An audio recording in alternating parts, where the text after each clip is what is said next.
የዕለተ ማክሰኞ መጋቢት 16 ቀን 2017 ዓ.ም ሰላም ጤና ይስጥልን የተከበራችሁ ተመልካቾቻችን ከናሁ ቴሌቪዥን የሀገር ውስጥና የባህር ማዶ ዜናዎቻችን ወደ እናንተ የሚደርሱበት ጊዜው አሁን ነው። ከዜናዎቹ ጋር ኤልዳና ታደሰ አብራችሁ ቆይታ አደርጋለሁ። አብራችሁን ሁኑ።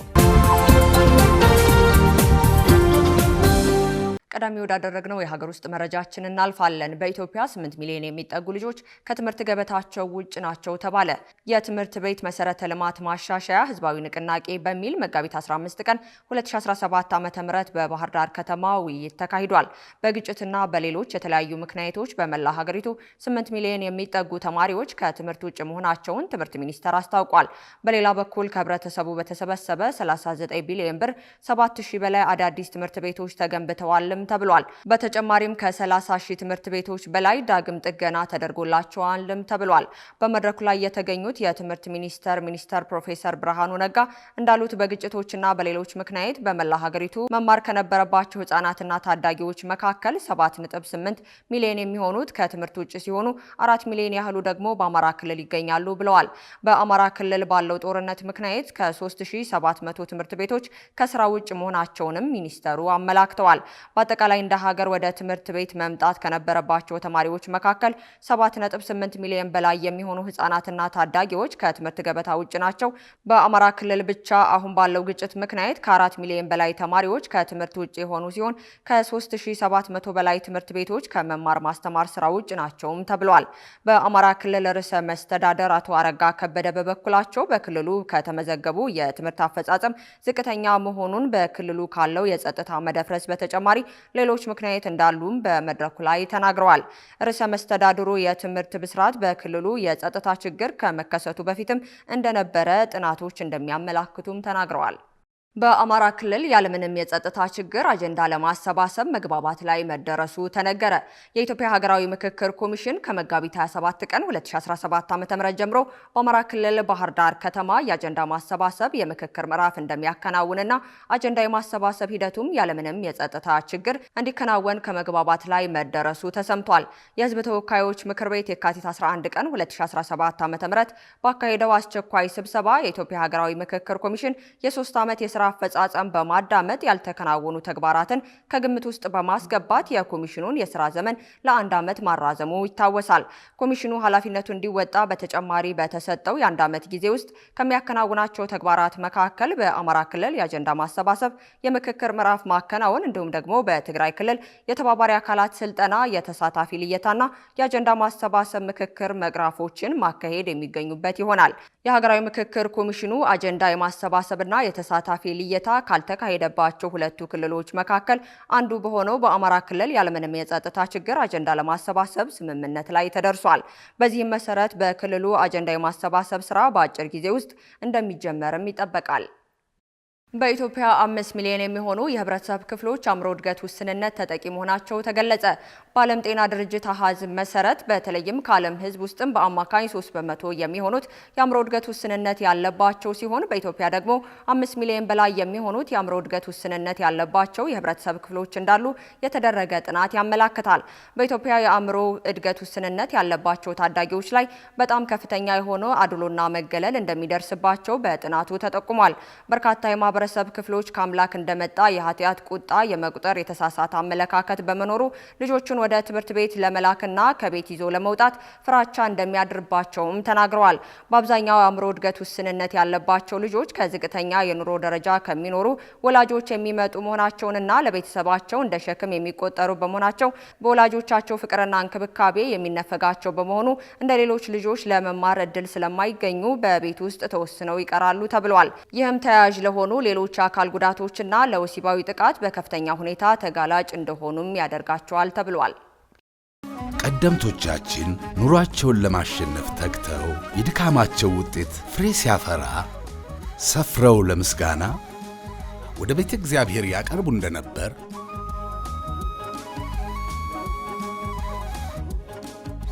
አባቶቻችንም በትውልድ ርክክብ ተቀብለው ከእምነታቸው ሳያጎድሉ ከገቢያቸው ላይ አስራት በኩራት በማውጣት ትእዛዝ አምላክን በመፈጸም በረከት ማግኘትን እንዳስተማሩን እኛ ደግሞ የዚህ ዓለም ወከባ ሳያዘናጋን በጊዜ መጣበብ ሳንስተጓጎል ከእምነት ከሥርዓታችን ሳንጎድል አስራታችንን በዘመናዊ መንገድ በአቢሲኒያ ባንክ የአስራት በኩራት ልዩ አገልግሎት በኩል በማውጣት ሃይማኖታዊ ግዴታችንን መወጣት ቀጥለናል።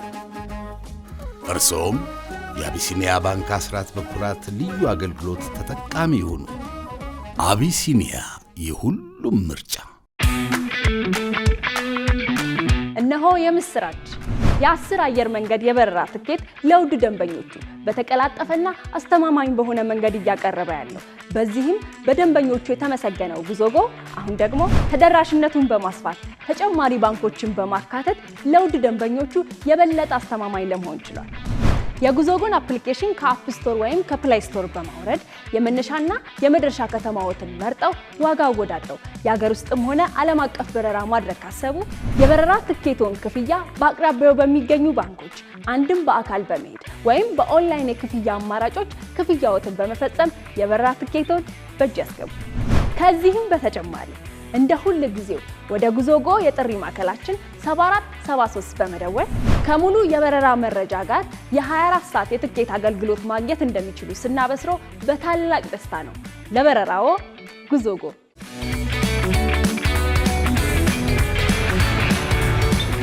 ቀጥለናል። ከውጭ ወዳገኘናቸው መረጃዎች እናልፋለን። አንጎላ በኮንጎ ዲሞክራሲ ሪፐብሊክ ግጭት አሸማጋይነቷን ራሷን አገለለች። የአዲሱ የአፍሪካ ህብረት የሊቀመንበር ኃላፊ የጠቀሱት የአንጎላ መንግስት ትኩረቱ ሰፋ ወዳለው ቀድሞ አህጉራዊ ጉዳይ እንደሚያመዝንም አስታውቋል። ከአፍሪካ ህብረት ኮሚሽን ከደቡብ አፍሪካ ልማት ማህበርና ከምስራቅ አፍሪካ ማህበረጋት ጋር በመሆን አዲስ አሸማጋይ እንደሚፈልጉም ገልጸዋል። ውሳኔው የኮንጎ መንግስትና ኤም23 ሩዋንዳ ላይ ሊያደርጉት የነበረውን ቀጥተኛ ድርድር ከከሸፈ በኋላ የመጣ እንደሆነም ተዘግቧል። ለመጋቢት 9 ተይዞ የነበረው ውይይት ኤም23 ለመሳተፍ ፈቃደኛ ባለመሆኑ ሳካ መቅረቱም የሚታወስ ነው። ይህ በእንዲህ እንዳለ የሩዋንዳ መንግስት ኤም23 አማጺ ቡድን ከውሊካና መምጣትና የአንጎላ መንግስት ግጭቱን የማቆም ውሳኔ በበጎ እንደሚቀበሉትም ገልጸዋል። ሩዋንዳ በምስራቅ አፍሪካ ማህበራትና ከደቡብ አፍሪካ ልማት ማህበር ጉባኤ ጋር ማዕቀፍ አቀፍ የፖለቲካና የደህንነት መፍትሄዎችን አስፈላጊነትን በማጉላት ለሰላም ቁርጠኝነቷን አረጋግጣለች። ሆኖም ኤም23 ለሰላም ጥረት በሚል ከኃይሉን ከኳላሶ እንደሚያስወጣ ካሳወቀ በኋላ የኮንጎ ወታደሮች የድሮን ጥቃት በመቀጠሉ ሂደቱን አደናቅፎታል ሲሉ ቡድኑ ከሷል። ኤም23 የሚከታተለው የኮንጎ ወንዝን ጥምር ጥቃቶችን፣ የተኩስ አቁሙንና ቀጣይ የሰላም ተነሳሽነትን እንደሚያሻክርና ወሳኝነት እንደሌለውም አስጠንቅቋል። በመጨረሻም በቱርክ በተቀሰቀሰው ተቃውሞን ተከትሎ ከ1000 በላይ ተቃዋሚዎችና ጋዜጠኞች መታሰራቸው ተገለጸ። የኢስታንቡል ከተማ ከንቲባ ኢክራም ማካኖ መታሰራቸውን ተከትሎ በተነሳ ተቃውሞ ከ1100 በላይ ሰልፈኞችና የተወሰኑ ጋዜጠኞች መታሰራቸው ተዘግቧል። የፕሬዝዳንት ኤርዶጋን ዋና ተቃዋሚ የነበሩት ከንቲባው መታሰራቸውን ተከትሎ ከ81ዱ የቱርክ ግዛቶች መካከል በ55ቱ ተቃውሞ ተቀስቅሷል ነው የተባለው። በሀገሪቱ በቀጠለው ሰልፍ በቱርክ ታሪክ በዓመቱ ከባድ ነው የተባለ ተቃውሞ የተከሰተ ሲሆን በዚህ ምክንያት የተደረገ እስር በዓለም አቀፉ ማህበረሰብ ዘንድ ከባድ ተቃውሞ እየገጠመው ይገኛል። ባለፈው ሳምንት በኢስታንቡል የተጀመረው ሰልፍ ወደ 55 የሀገሪቱ ግዛቶች ተቀጣጥሏል። ተቃዋሚዎች ከፖሊስ ጋር ጭምር ግብግብ ውስጥ መግባታቸውን የወጡ ዘገባዎች ያመላክታሉ። የ53 ዓመቱ ከንቲባ ለዘመናት ቱርክን እየመሩት የሚገኙት ረሲብ ጣይብ ኤርዶጋንን በምርጫ ማሸነፍ የሚችሉ ብቸኛ ሰው ተደርገው ይቆጠሩ እንደነበረም ዘገባዎች ያመላክታሉ።